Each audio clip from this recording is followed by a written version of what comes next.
Mesdames, Messieurs, bonsoir. Je suis très heureux de vous retrouver dans le talk show du spécialiste ce samedi 9 décembre 2023. Le monde entier observe ce 9 décembre la journée internationale de lutte contre la corruption sous le thème Unir le monde contre la corruption. La Convention des Nations Unies contre la corruption a 20 ans. Cette journée vise à souligner le lien crucial entre la lutte contre la corruption, la paix, la sécurité et le développement. À la base se trouve l'idée que lutter contre ce crime est le droit et la responsabilité de chacun et que ce n'est que par la coopération et l'implication de chaque personne et institution que nous pourrons surmonter l'impact négatif de ce crime. Les États, les responsables gouvernementaux, les fonctionnaires, les responsables de l'application des lois, les représentants des médias, le secteur privé, la société civile, les universités, le public et les jeunes ont tous un rôle à jouer pour unir le monde contre la corruption. La journée internationale de lutte contre la corruption 2023 commémore le 20e anniversaire de la Convention des Nations Unies contre la corruption. Donc cette convention qui a été signée le 9 décembre 1980, 9 décembre donc 2003 donc à Mérida au Mexique. Au Togo, cette journée est marquée par une rencontre organisée par la APLUSIA, la Haute Autorité de prévention et de lutte contre la corruption et les infractions assimilées afin de faire l'analyse des progrès réalisés par notre pays 18 ans après la ratification de la Convention des Nations Unies de la lutte contre la corruption, donc intervenue en juin 2005.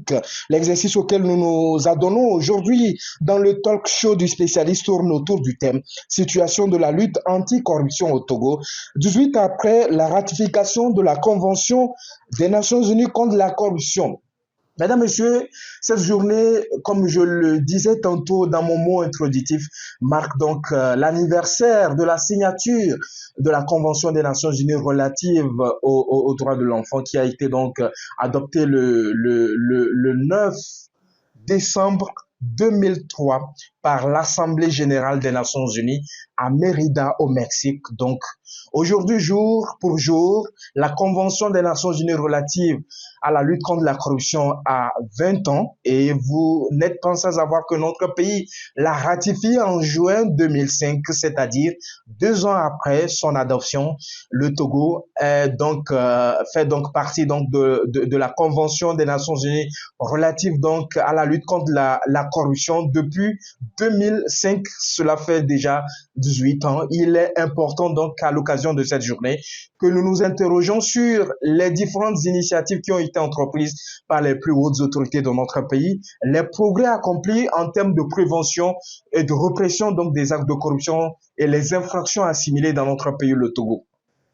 Mesdames, Messieurs, il est important d'apporter un certain nombre de clarifications sur ce concept-là de corruption. Vous savez, aucun test d'envergure internationale, que ce soit la Convention des Nations Unies relative aux droits et relative donc à la lutte contre la corruption, que ce soit le protocole de la CEDEAO qui porte sur la corruption, que ce soit au niveau africain, le test au niveau de l'Union africaine qui traite donc de ces questions de lutte contre la corruption. Aucun de ces tests-là au plan international n'a donné une définition assez précise, assez claire de ce qu'on peut qualifier de corruption, qu'elle soit active ou passive. De la même façon, le code pénal qui intègre un certain nombre d'infractions liées donc à la corruption et aux infractions assimilées n'a pas réussi donc à dégager une définition de la notion de corruption. Tout ce qu'on peut retenir, c'est que lorsqu'on qualifie un acte de corruption, c'est-à-dire que cela met en exergue ou cela met en œuvre donc deux personnes, un corrompu et un corrupteur, dont le but est de pouvoir profiter de sa position, de pouvoir profiter de son pouvoir, de son mandat, pour influencer un certain nombre de situations données, soit pour obtenir des avantages pécuniaires, soit pour obtenir des avantages matériels, soit pour obtenir des avantages sexuels et tout ce que vous savez dans ce sens-là. Donc aujourd'hui, il n'est pas question de revenir sur ces concepts-là assez développés par la doctrine internationale liés donc à la corruption, mais également aux questions des infractions assimilées. Mais je pense qu'il est important à l'occasion de ces journées qu'on s'interroge véritablement qu'est-ce qui est fait en termes de prévention, en termes de répression, de façon globale en termes de lutte contre la corruption et les différentes infractions assimilées dans notre pays. Au regard de ce qui a été fait ou au regard de ce qui est en train d'être fait, nous pourrons dégager un certain nombre d'insuffisances, un certain nombre de défis auxquels nous sommes confrontés afin de renforcer la gouvernance, afin de renforcer la bonne gouvernance, afin de lutter efficacement contre ce fléau qui prive nos pays, notamment les pays en voie de développement, d'un certain nombre de ressources financières qui donc devront servir en réalité à permettre à ce qu'un certain nombre de besoins dans les domaines de la santé, dans le domaine de l'éducation, dans le domaine d'accès à l'eau potable, dans le domaine de l'accès à l'électricité, donc à l'énergie, que les populations de plus en plus aient accès à ces différents services sociaux élémentaires, à ces services sociaux de base. Malheureusement, ce crime transfrontalier, si on peut le dire ainsi, ce crime qui mine d'abord notre économie nationale et qui mine les relations internationales, prive nos pays d'un certain nombre de revenus. Donc, un manque à gagner pour l'État en termes de mobilisation des ressources afin de pouvoir faire face à un certain nombre de besoins des populations à la base. Mesdames, Messieurs, je voudrais avant tout propos rendre hommage donc au chef de l'État, Faure Gnassingbé, pour l'engagement, pour le leadership incarné dans cette lutte contre ce fléau-là, dans cette lutte contre ce phénomène-là de corruption. Parce que vous savez, pour lutter contre la corruption, il faut qu'il y ait d'abord un engagement politique. C'est la base de toute action. Il y a de cela quelques années, dans notre pays, on ne parlait pas des questions de corruption. Les questions de corruption étaient des questions taboues. Heureusement, depuis quelques années déjà, même dans les sphères gouvernementales, on ose prononcer cette question-là de corruption. Ça veut dire que déjà, il y a une certaine manifestation politique des plus hautes autorités de notre pays à faire donc de la lutte contre la corruption, dans le cadre d'un certain nombre de programmes, dans le cadre de l'assainissement des finances publiques, dans le cadre du renforcement donc des organes de contrôle et de régulation, dans le cadre donc de la transparence, dans le cadre donc de l'intégrité et dans le cadre de l'amélioration de la qualité des services publics offerts donc aux populations. Donc désormais, la question de la corruption n'est plus une question taboue dans notre pays. Désormais, la volonté politique, donc non seulement du premier responsable de notre pays, mais également des plus hautes autorités, elle manifeste, elle est affichée véritablement, qui a été concrétisée par un certain nombre de choses. Donc en réalité, lorsqu'on veut lutter efficacement contre la corruption, il faut d'abord qu'il y ait un engagement politique. Il faut ensuite arriver à mobiliser l'ensemble des acteurs, donc les acteurs publics. Donc, quand on parle des acteurs publics, donc ça, y compris donc les acteurs gouvernementaux. Ensuite, il faut pouvoir mobiliser les parlementaires, les députés à l'Assemblée nationale, mobiliser les acteurs de la société civile, mobiliser les acteurs du secteur privé, mobiliser également les populations à la base, regroupées beaucoup plus dans des organisations citoyennes et patriotiques. Donc, aujourd'hui, non seulement l'engagement politique est affirmé et qui est manifesté par l'adoption d'un certain nombre de mesures au niveau de notre pays. Vous savez, le Togo fait partie de l'un des pays à avoir ratifié la convention de Mérida. Donc, cette convention-là des Nations Unies de lutte contre la corruption, adoptée, donc, comme je l'ai dit, un 9 décembre 2003. Et donc, le Togo, après presque 2 ans après l'adoption d'un tel test international, fut donc ce premier pays à avoir ratifié cela. Et depuis quelques années, notre pays est évalué dans le cadre donc de la mise en œuvre des différentes dispositions donc de cette convention-là par les pairs, donc l'évaluation par les pairs. Donc régulièrement, on nous évalue pour voir comment est-ce que nous arrivons à mettre ou à transposer les différentes dispositions contenues au niveau de cette convention-là. Non seulement les mesures de prévention dans les secteurs d'activité de notre pays, mais également en termes de répression, en termes de mesures de répression donc des actes de corruption, en termes de coopération judiciaire, donc de coopération internationale, en termes de restitution des biens mal acquis, en termes de récupération des biens liés donc à l'infraction de corruption et tout ça. Donc tout est compris, donc tout y est également dans cet instrument juridique international qu'est la Convention des Nations Unies de lutte contre la corruption. Donc aujourd'hui, non seulement nous avons ratifié cela il y a de cela 18 ans, cela nous a permis d'adopter un certain nombre de mesures sur le plan national. Vous savez, le renforcement des capacités d'intervention d'un certain nombre d'organes de contrôle et de régulation. Vous avez l'IGF, euh, vous avez euh, euh, vous avez les organes de régulation comme l'ARCOP, vous avez les organes de contrôle comme la Cour des comptes. Vous avez toutes ces institutions-là qui ont été mises en œuvre et dont le rôle a été renforcé en, en tenant compte donc des dispositions contenues donc au niveau de cette convention-là. Je voudrais pas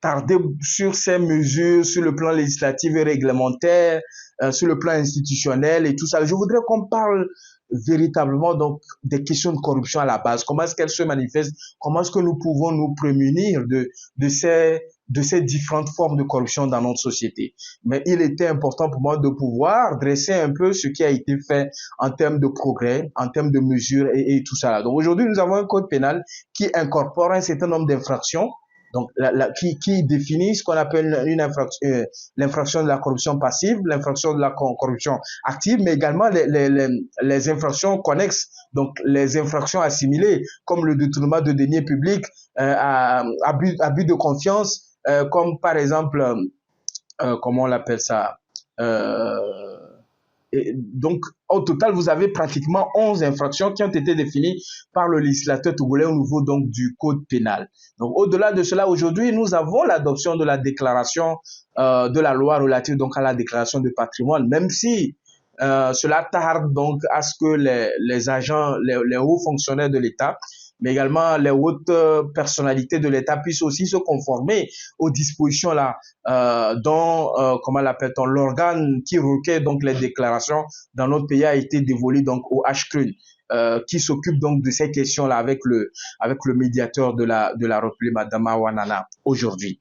Donc, au-delà de ça, vous avez un certain nombre de mesures qui ont été prises. Vous savez, notre pays s'est doté de la stratégie nationale de lutte contre la corruption axée sur trois volets. Un, qui est donc de renforcer le cadre juridique et institutionnel de lutte contre la corruption, donc le cadre normatif et puis institutionnel en termes de renforcement d'un certain nombre d'institutions pour prévenir et réprimer de temps en temps ces questions de corruption. Ensuite, vous avez le second volet qui consiste à mobiliser l'ensemble des acteurs, donc les acteurs nationaux, dont les autorités publiques, le secteur privé, les organisations de la société civile, mais également les partenaires internationaux, techniques et financiers donc de notre pays, des partenaires au développement également, qui sont engagés aux côtés des plus hautes autorités de notre pays à nous accompagner dans ce sens-là afin de faire face donc à ce fléau-là qui mine donc la vie économique de nos pays. Et au-delà de ça, vous savez que un certain nombre d'activités ont été menées sur le terrain avec non seulement les organisations de la société civile, mais aussi avec APLUSA qui essaie bien que mal, depuis un certain temps, de pouvoir mener certaines actions d'abord de vulgarisation des différents tests qui existent en termes de prévention, de lutte contre la corruption, mais ensuite de pouvoir faire connaître les différentes formes de corruption, tout ça, là, les mesures qui existent en termes de prévention, mais également à quoi l'on doit s'attendre lorsqu'on se retrouve sous le coup des différentes dispositions relatives donc aux infractions de corruption et des infractions assimilées. Donc, c'est pour vous dire aujourd'hui que sur le plan juridique et sur le plan normatif et institutionnel, mais également sur le plan des actions menées sur le terrain, il y a énormément de choses qui se font. Il y a énormément de choses qui se font véritablement grâce à l'engagement, grâce à la disponibilité des plus hautes autorités, grâce donc à l'engagement et à l'implication des communautés à la base, grâce à l'engagement, à l'implication des acteurs du secteur privé, tout ça là. Sauf qu'en réalité, lorsqu'on prend les questions de corruption, ça touche véritablement les populations à la base. Parce que si les infractions de corruption privent notre pays d'un certain nombre de ressources, vous voyez un peu. Aujourd'hui, nous avons des besoins incessants dans le domaine de l'éducation avec l'amélioration non seulement des infrastructures scolaires, mais également le renforcement donc du personnel encadrant. Dans le domaine de la santé également, la disponibilité de produits médicaux, mais également l'amélioration des services au niveau de ces centres, de ces services de santé de notre pays. Donc, en termes d'équipement, en termes de renforcement de l'effectif du personnel soignant, et tout ça là, aujourd'hui, la question d'accès à l'eau potable également. Donc, si on peut multiplier les exemples, on peut prendre énormément d'exemples, on comprendra véritablement que l'argent que l'État perd du fait donc des actes de corruption, du fait donc des infractions assimilées donc à cette problématique de corruption, ben, ces ressources-là, de moins pour le budget de l'État, ces ressources de moins pour l'exécution donc de la loi de finances, devra en réalité permettre à ce que l'État puisse au moins apporter un début de solution à un certain nombre de préoccupations. Sauf que ben, le prix de la corruption coûte énormément, que cela fait perdre à nos pays un certain nombre de choses. Aujourd'hui, euh, nous attendons les gens dire et tout ça là que ben, les autorités, on accuse telle personne d'avoir détourné telle ressource, on accuse telle personne d'avoir fait ceci, on accuse telle personne d'avoir fait cela et tout ça là. Or, en réalité, ben, eux, ils sont des profanes. Nous, en tant que spécialistes dans le domaine, il faudrait qu'on apporte un certain nombre de clarifications parce que, vous savez, les questions de corruption, ce ne sont pas des actions qui se font à l'air libre.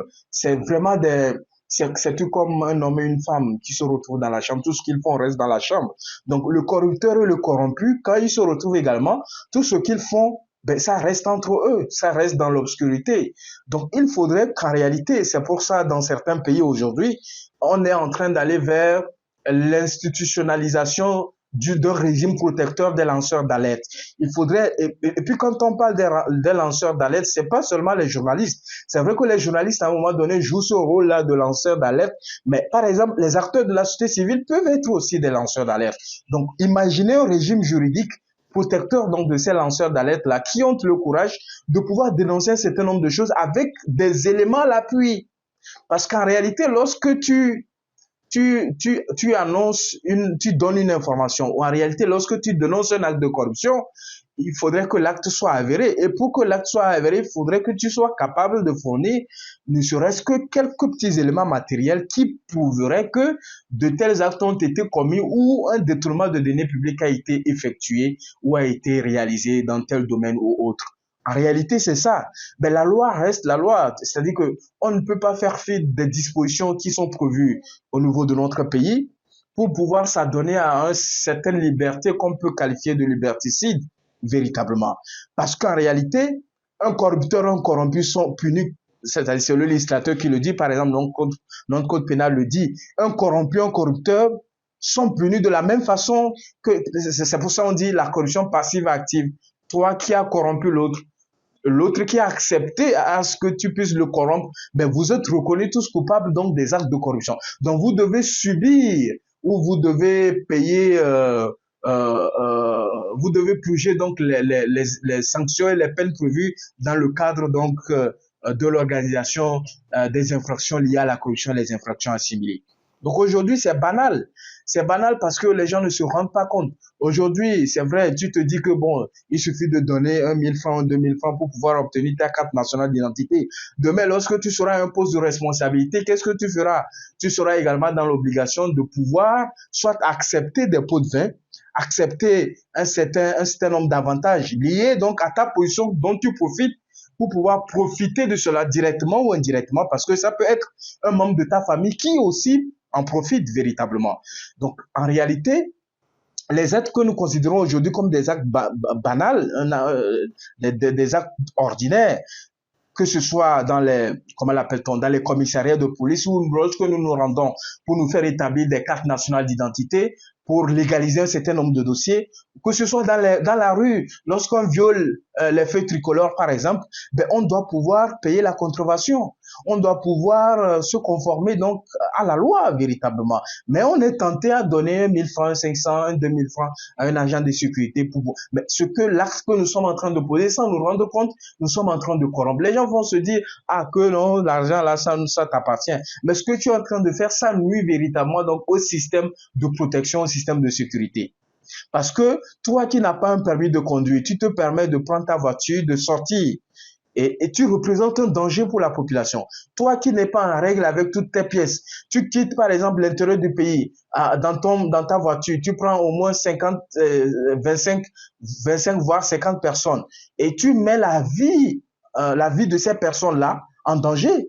Et au cours de la route, tout au long de la route, c'est toi qui sors et tu essaies de corrompre les agents de sécurité qui sont positionnés pour effectuer les contrôles des pièces, le contrôle de l'état de ta voiture et tout ça. Si ce n'est pas de la corruption, qu'est-ce que tu es en train de faire? Mais tu es en train de commettre un acte de corruption sans le savoir. Les gens pensent que, bon, c'est vrai, on va dire, ah, non, c'est-à-dire que c'est les autorités qui détournent les sous. Mais en réalité, vous n'avez pas les preuves. C'est aussi banal, mais bon, en réalité, c'est ça. Parce qu'il faut être capable de pouvoir apporter des preuves par rapport à un certain nombre de déclarations. C'est-à-dire que les questions de corruption, ce ne sont pas des questions de passion, de cœur. C'est-à-dire que, comme on le dit, évitez toujours de mettre des organes. C'est une question de test de loi. C'est une question de loi, c'est une question... C'est-à-dire qu'aujourd'hui, quand on prend par exemple un service de façon, je le dis de façon hasardeuse, quand on prend un service et qui définit, selon les tests qui régissent le fonctionnement de ce service-là, qui définit un certain nombre d'avantages pour un certain nombre de personnes qui, qui sont au service de l'État, en réalité, c'est pour les mettre à l'abri du besoin.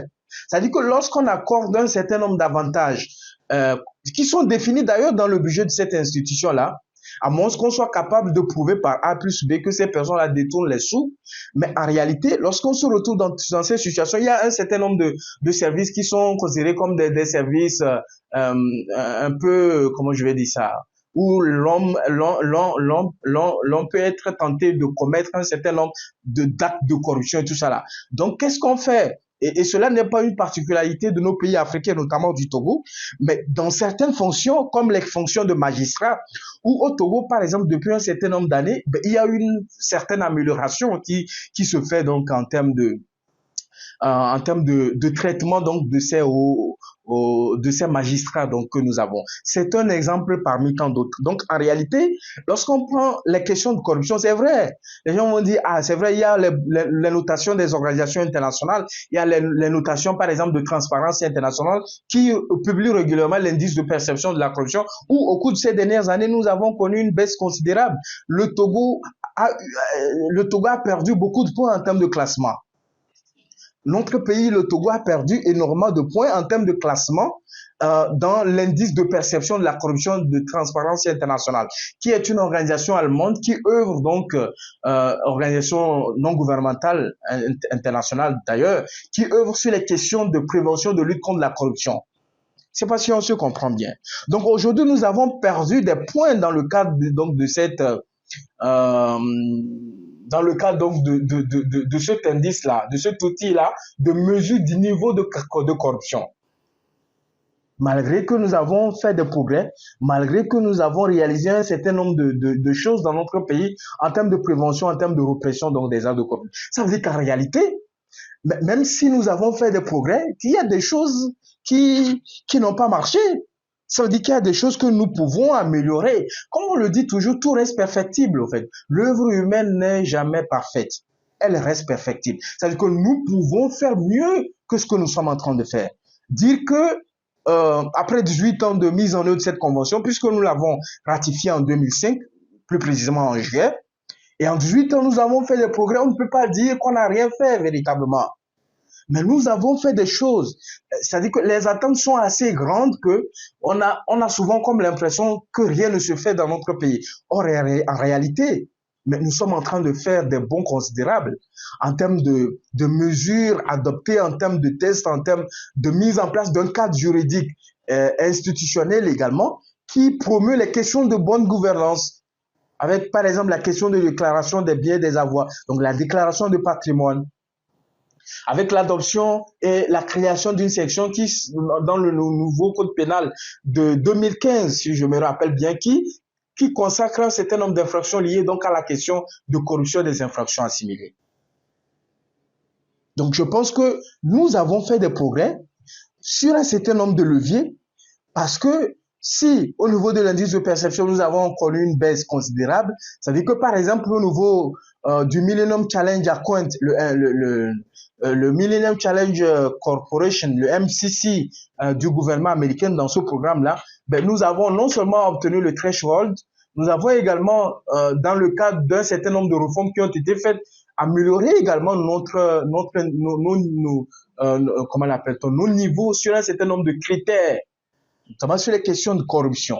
Ça veut dire que, en réalité, on ne peut pas dire que rien n'est fait, mais il y a des choses qui se font, même si nous avons l'impression que Mais rien ne se fait totalement. Ça veut dire qu'en réalité, nous avons des défis énormes à relever. Nous avons des choses que nous pouvons améliorer véritablement. Et je pense que les plus hautes autorités de notre pays sont conscientes donc de cette situation. Vous savez, aujourd'hui, on ne cessera de le dire, nous avons une autorité. Donc, on a la haute autorité qui se charge donc de ces questions-là de prévention et de répression des actes de corruption. Sauf que depuis un certain nombre d'années, nous plaidons à ce que la loi qui institue cette institution soit revue véritablement, qu'on puisse donner des moyens, que la loi puisse donner des moyens efficaces donc à cette institution pour œuvrer davantage. Elle en fait, hein, elle en fait sur les questions de prévention et tout ça là, et dernièrement avec l'implication des communes. Et je pense que, bon, avec l'implication des communes, même si déjà, ben, l'Allemagne accompagne notre pays dans ce sens-là pour améliorer la gouvernance locale. Parce que ça part de là, les questions de petite corruption qu'on voit un peu partout, dans les communes, dans les commissariats de police, au niveau des stations, dans les services également, dans le secteur privé également. Il y a énormément de cas de corruption qui se déroulent véritablement. Mais nous devons nous assurer d'avoir les preuves. À moins que nous soyons lanceurs d'alerte ou nous lançons avec, par exemple, un rapport avec un certain nombre je ne sais pas, avec un certain nombre de justifications, de justificatifs. Parce qu'on ne peut pas se permettre de sortir un beau matin, de tenir un certain nombre de propos, même si cela est vrai, même si c'est véridique. Mais vous vous basez sur quoi pour tenir de tels propos en réalité? Ça veut dire que vous devez de tenir des preuves de vos allégations. Vous devez tenir des preuves de vos dénonciations. Cela permet donc au procureur de la République de statuer ou de pouvoir approfondir à travers une enquête pour voir clair dessus. Aujourd'hui, nous avons un système qui permet à ce que, par exemple, la A+A puisse, non seulement avec le système de dénonciation que cette institution a mis en place, de recueillir un certain nombre de cas de corruption, mais également avec sa collaboration avec un certain nombre d'organes de contrôle et de régulation comme la Cour des comptes, par exemple, certaines institutions de la République, de pouvoir s'approprier un certain nombre de cas. Donc, en réalité, comme je le disais, c'est-à-dire qu'il y a un certain nombre de choses qui se font véritablement. Et je pense, et c'est l'objectif de cette journée, de pouvoir relever les progrès que nous avons accomplis au cours de ces 18 dernières années. On ne peut pas dire que rien n'est fait. Nous devons être véridiques, nous devons être objectifs pour dire qu'en réalité, il y a des choses qui se font, même si les attentes sont grandes, mais il y a des choses qui se font véritablement. Mais nous pouvons faire davantage, nous pouvons mieux faire, nous pouvons améliorer ce qui est en train d'être fait. Je vais vous donner quelques exemples pour que nous comprenions un peu le processus. Aujourd'hui, quand on dit par exemple que un ministre, par exemple, a détourné des deniers publics, ou par exemple, lorsqu'on dit un directeur général a détourné telle somme d'argent et tout ça là, en réalité, la procédure voudrait qu'on apporte les preuves de ce que de ce que nous dénonçons véritablement pour permettre donc à ce que le procureur de la République puisse, dans l'état actuel, puisse se saisir de l'affaire.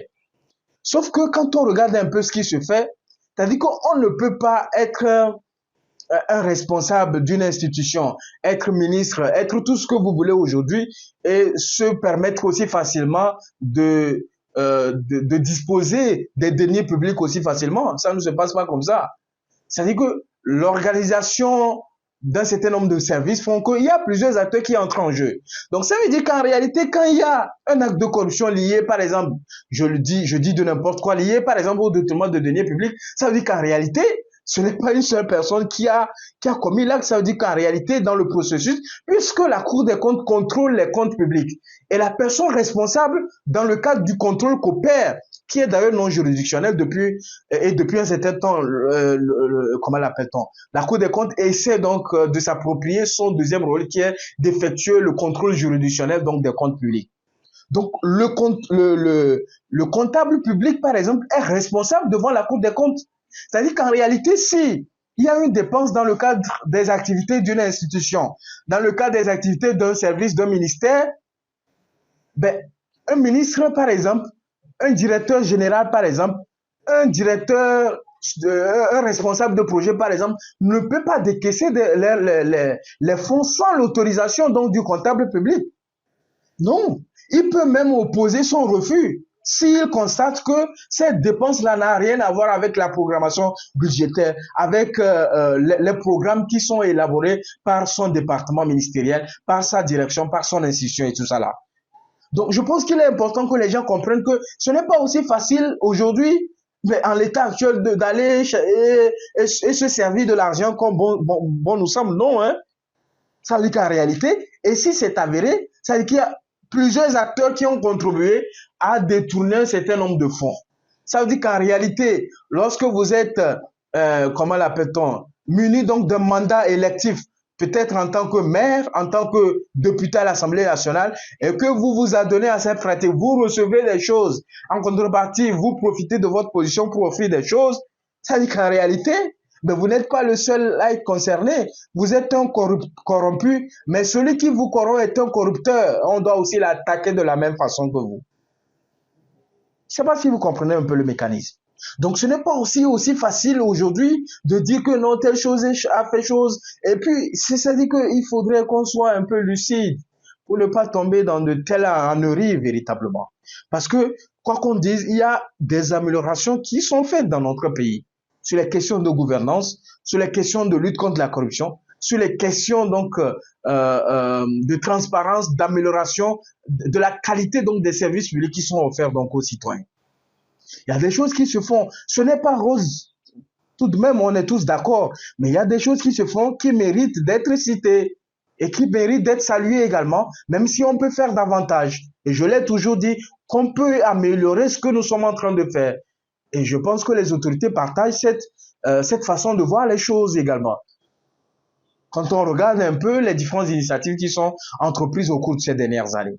Donc, en réalité, la question de la corruption est une affaire de tous. C'est-à-dire que lorsqu'on opère une réforme dans un domaine donné, dans le domaine, par exemple, d'amélioration de la qualité des services publics, c'est-à-dire que les gens attendent que le chef de l'État vienne servir ou comment. Chacun au niveau de son secteur d'activité, chacun au niveau de la chaîne doit pouvoir sa partition. C'est-à-dire que si chacun au niveau de sa partition ne joue pas son rôle véritablement, ben, les résultats escomptés ne seront pas au rendez-vous. Nous n'arriverons pas à atteindre les objectifs que nous nous sommes fixés au tout début. Donc, en réalité, si chacun de nous ne joue pas son rôle, nous continuons par aller, par exemple, dans les commissariats de police, nous continuons par aller au service de passeport, nous continuons pour pouvoir obtenir un service public, continuer par donner de l'argent, par verser le pot de vin, continuer par faire ce qu'on appelle le népotisme véritablement. Parce qu'on connaît quelqu'un là-bas, on joue sur ses relations, ça veut dire que nous ne sommes pas prêts à participer donc au changement que nous voulons avoir. Donc, nous devons arrêter d'accuser les autres. Parce qu'aujourd'hui, quand on fait des réformes, quand on prend un certain nombre de mesures pour la mise en œuvre, cela concerne qui? Cela concerne ceux qui consomment ces services-là. Donc, les usagers donc, des différents services publics. Cela concerne également ceux qui sont chargés de la mise en œuvre, donc les agents publics. Mais les autorités ne viendront pas faire ce travail-là à notre place. Attention. C'est-à-dire que nous-mêmes, nous devons prendre conscience que nous faisons partie donc, de ces acteurs-là qui devons jouer ce rôle-là. Question de prévention, question de dénonciation des actes de corruption. Lorsqu'on est témoin ou victime, de pouvoir avoir le courage de dénoncer pour qu'il y ait une suite favorable et qu'on puisse dénoncer pour qu'on puisse décourager ceux qui seront tentés à un moment donné de commettre ces différents actes-là. C'est aussi facile que ça. Je vous dis, je vous le répète, la question de lutte contre la corruption est une affaire de tous. Acteurs gouvernementaux, organisations de la société civile, secteur privé, écoles, universitaires, ceux qui sont chargés de voter les lois, tout ça, là, les députés à l'Assemblée nationale, les jeunes, les femmes, tout le monde est concerné. Il faut qu'on le retienne une fois de bon. Parce que j'ai comme l'impression aujourd'hui que lorsqu'on parle de corruption, on ne voit que le haut. En réalité, c'est le bas.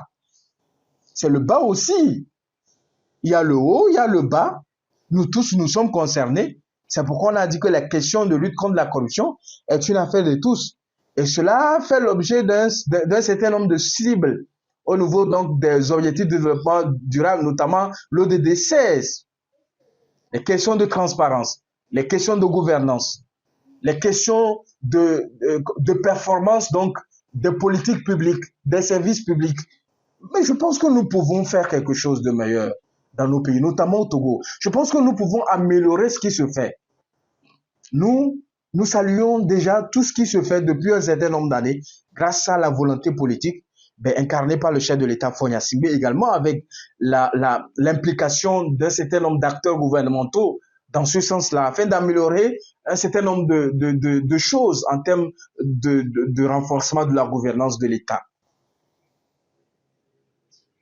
Je pense que c'est ça, c'est cet idéal que nous devons nous converger tous. Mais pour arriver là, j'ai toujours dit cela. C'est-à-dire que nous avons besoin de relever un certain nombre de défis sur les questions de prévention. Je le dis, je le répète, je ne suis pas contre à ce qu'on organise des rencontres d'échange, de sensibilisation, d'information. Je pense que les organisations de la société civile en font déjà énormément. Le rôle d'une institution nationale chargée de lutter contre ces questions de prévention, de lutte contre la corruption, je pense que la loi a été claire. Mais il faut penser des pratiques dans le cadre de ce qui est prévu en termes de mesures de prévention, que ces mesures-là soient appliquées au niveau de l'administration. On a commencé par exemple quoi, avec la dématérialisation d'un certain nombre de services. C'est-à-dire que un certain nombre de choses se font désormais en ligne. C'est-à-dire que plus on met en place des réformes pour éviter à ce que les hommes puissent être de moins en moins en contact. Donc c'est quand on est en contact qu'il y a question d'argent. C'est quand on est tout le temps en contact qu'il y a question d'avantages matériels, d'avantages personnels et tout ce que vous connaissez. Donc, en réalité, l'État est engagé dans ce sens-là de dématérialiser davantage un certain nombre de services publics. Et dans le cadre de la feuille de route gouvernementale 2020-2025, cela fait partie d'un certain nombre d'objectifs à atteindre véritablement. Améliorer l'accessibilité des services publics aux populations à travers donc le numérique. Donc en réalité, le premier volet c'est de renforcer donc les moyens d'action donc de cette institution nationale chargée de la lutte chargée de la prévention et de la prévention, chargée de la prévention et de la répression donc des actes de corruption et des infractions assimilées dans notre pays. Ça c'est le premier volet. Le second volet, c'est de faire en sorte qu'il y a déjà une certaine volonté politique liée donc à cette question, la déclaration de patrimoine. C'est de faire en sorte qu'à partir de 2024, que cela soit effectif. C'est-à-dire que les différents acteurs qui sont concernés et qui rentrent dans le champ d'application de cette loi qui a été adoptée, ça a déjà commencé. Je pense que par le passé, j'ai publié une réflexion dans ce sens-là. C'est un outil assez important. Nous pouvons améliorer un certain nombre de choses, notamment les questions d'enrichissement illicite, de pouvoir contrôler lorsque quelqu'un rentre en fonction. C'est-à-dire à partir du moment où il rentre en fonction, quelle est sa fortune en termes d'évaluation. Et lorsqu'il ressort de ça, lorsqu'il arrive à échéance, lorsque son mandat finit, lorsque ses fonctions prennent fin, on évalue également pour voir la différence et que la personne soit en mesure de justifier les sources de revenus. C'est aussi simple que ça. Je pense qu'il y a déjà un engagement du gouvernement et nous devons accélérer les choses pour que déjà, à partir de 2024, que nous puissions rentrer effectivement dans l'application d'une telle mesure. Ça, c'est de deux. De trois, la question de la répression. C'est-à-dire que la question de la répression décourage un certain nombre de personnes qui tentent véritablement de s'adonner à ce genre de pratiques incohérentes, s'adonner à ce genre de pratiques indécentes. Ces questions de corruption. Parce que quand vous avez une justice engagée, aujourd'hui, c'est vrai, il y a eu plusieurs rapports qui ont été publiés. On dit que, c'est vrai, la justice est le secteur le plus corrompu. Les magistrats sont des gens les plus corrompus. Avec comment l'appelle-t-on, l'afro-baromètre qui est publié régulièrement par Transparency International et l'ensemble d'un certain nombre d'organisations. Mais je pense qu'on peut agir véritablement sur ce levier-là, de faire en sorte que nous puissions avoir, nous puissions avoir donc une justice qui s'intéresse davantage à ces questions de corruption. Et nous avons toujours plaidé à ce qu'il y ait un procureur spécial chargé de ces questions-là de corruption, de gouvernance et de transparence, d'intégrité, et de tout ce qui concerne donc ces questions de corruption et les infractions assimilées. Donc plus vous avez des décisions qui sont rendues dans ce sens-là. Pas forcément que ces personnes-là doivent automatiquement être reconnues coupables des actes de corruption. Mais lorsque la justice se saisit d'un certain nombre de cas de corruption, dénoncés par les lanceurs d'alerte avec les preuves à l'appui, ça décourage ceux qui tentent ou ceux qui ont à l'idée de commettre de ce genre d'actes dans notre pays et dans les différents secteurs d'activité. Ça fait des ressources supplémentaires pour l'État, ça améliore la qualité donc des services publics qui sont offerts et tout ça là. Troisième volet, renforcer la question de la mobilisation donc des acteurs à la base. Faire en sorte que qu'on inculque un certain nombre de valeurs à l'école, enseigner un certain nombre de choses. Aujourd'hui, il y a déjà les CM qui s'enseignent, mais je pense qu'on peut faire davantage. Formater le disque de nos concitoyens, formater donc un certain nombre de pratiques dans nos communautés, tout ça là. Et ça, il faut qu'il y ait l'engagement des organisations de la société civile, avec l'accompagnement de l'État, bien sûr, que ces organisations bénéficient d'un certain nombre d'accompagnements de l'État pour également participer donc à cette lutte-là, de lutte contre la corruption et tout ça là. Le second volet, à l'école, les universités, les écoles et tout ce que vous connaissez, développer des curricula qui puissent permettre à ce que les jeunes prennent conscience des conséquences que représentent les actes de corruption et qu'ils mesurent un peu ce que cela représente en termes de poids sur notre économie nationale. Cela leur permettra de véritablement adopter un certain nombre de comportements, de pratiques, lorsqu'ils seront appelés à également prendre la relève donc de la gestion des affaires publiques un jour dans notre pays. On peut multiplier autant de mesures, on peut multiplier autant de propositions, mais je pense qu'il faudrait, à un moment donné, que les gens prennent conscience qu'en réalité, la question de la lutte contre la corruption n'est pas une question des gouvernants. Ce n'est pas une question des gouvernés non plus. C'est une question de tous. C'est une question de vie ou de mort. C'est une question de vie ou de mort, véritablement. Mesdames et messieurs, donc on pourra multiplier donc assez de propositions, mais je pense que ce qui est important, c'est de savoir que nous tous nous sommes concernés par cette lutte de corruption. Et des journées comme ça, des journées internationales de lutte contre la corruption qui est donc observée chaque 9 décembre, nous permet donc de faire le point sur ce qui a été fait véritablement, de tirer les enseignements sur ce qui a marché, ce qui n'a pas marché. Est-ce que nous devons faire davantage pour renforcer donc des mesures de prévention et de répression donc des actes de corruption et des infractions assimilées dans notre pays. Je pense que nous pouvons le faire, nous devons nous engager fortement.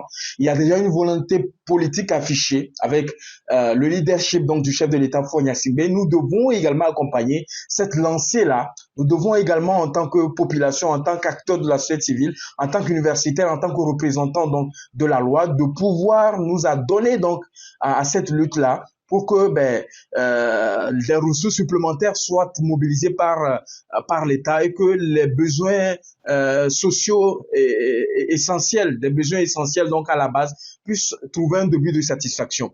Mesdames, Messieurs, c'était le talk show du spécialiste. C'est la première d'ailleurs. C'est le premier rendez-vous de ce programme-là. Nous nous retrouverons donc à des journées spéciales comme ça, pour aborder un certain nombre de thématiques qui touchent véritablement à la vie commune, à la vie que nous avons en commun. Mesdames, Messieurs, ce fut un plaisir d'avoir partagé ces moments avec vous. Comme vous le savez, je suis Samiroudine Ouro-Sama, je suis juriste, président de l'association Initiative Citoyenne des Jeunes, La Voix des Enfants. J'ose espérer donc avoir été à la hauteur de vos attentes. Je suis ouvert donc à vos contributions, commentez cette vidéo là qui passera sur mes différents comptes officiels sur Twitter, autant pour moi sur YouTube, sur Facebook et sur LinkedIn. Je serai ravi de vous lire. Allez passer un très bon après-midi. À très bientôt.